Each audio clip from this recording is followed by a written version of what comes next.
Mi nombre es Felipe Rincón y les voy a explicar sobre la economía de Brasil durante sus años de dictadura. El gobierno militar, cuando asume el poder en 1964, se enfrenta a una etapa de gran desorganización de la economía, con un déficit fiscal, alta inflación y desempleo. El golpe fue ampliamente apoyado por los principales periódicos, por gran parte del empresariado, de los propietarios rurales, parte de la Iglesia Católica, varios gobernantes y amplios sectores de clase media.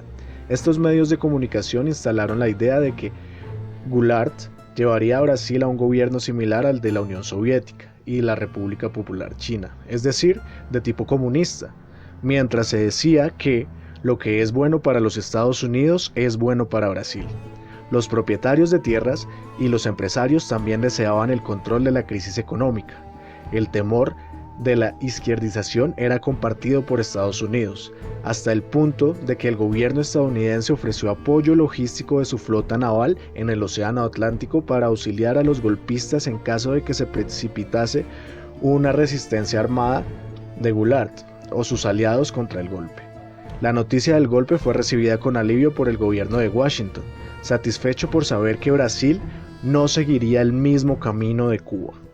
Después del golpe de Estado, el modelo político tenía como objetivo fortalecer el poder ejecutivo.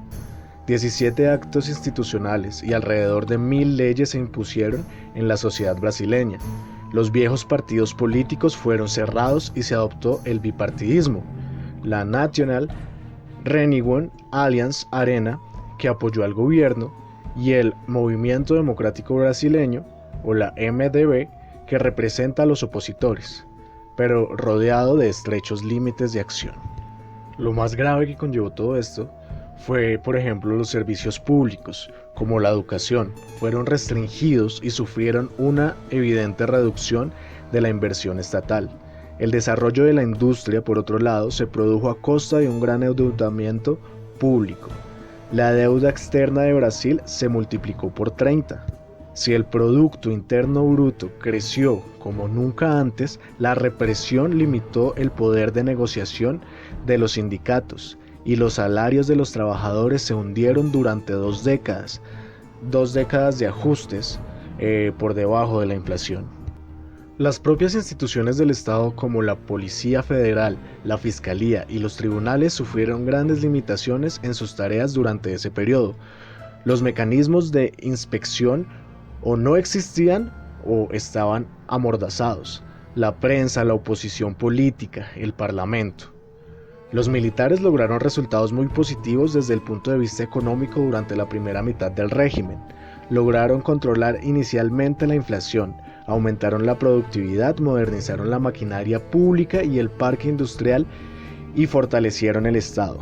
También estimularon la llegada del capital externo, las exportaciones y aplicaron medidas para proteger las inversiones financieras, como la corrección monetaria.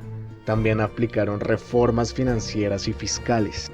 Económicamente hablando, el país llegó a una estabilidad, pero este milagro solo fue posible gracias al dinero que llegó del exterior.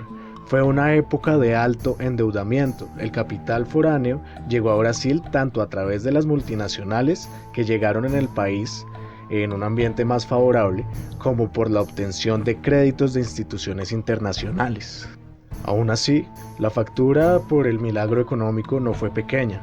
Al inicio del régimen militar, la inflación fue controlada, pero a costa de los trabajadores. Los salarios se quedaron rezagados, al cambiarse la fórmula para ajustarlos, de acuerdo con la inflación. Todo esto conlleva a que entre 1964 y 1985 el salario mínimo cayó un 50% en términos reales.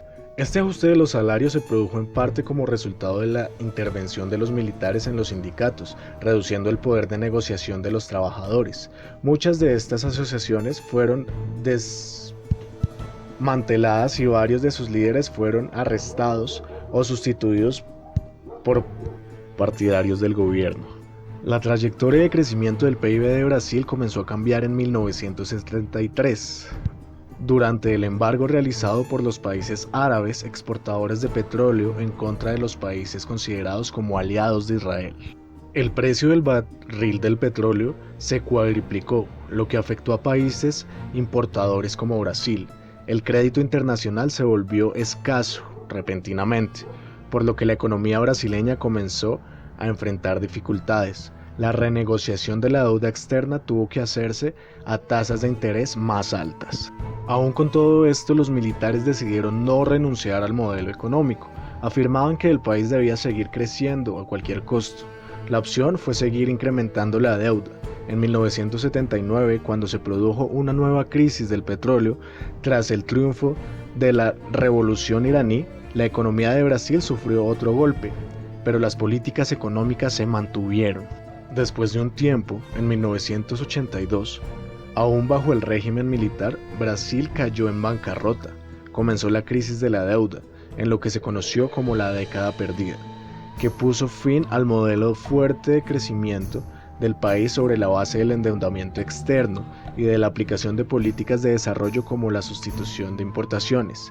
5 años más tarde, el país declaró una moratoria. El presidente José Sarney anunció la suspensión indefinida del pago de intereses de la deuda externa. No había más dinero y la inflación era alta.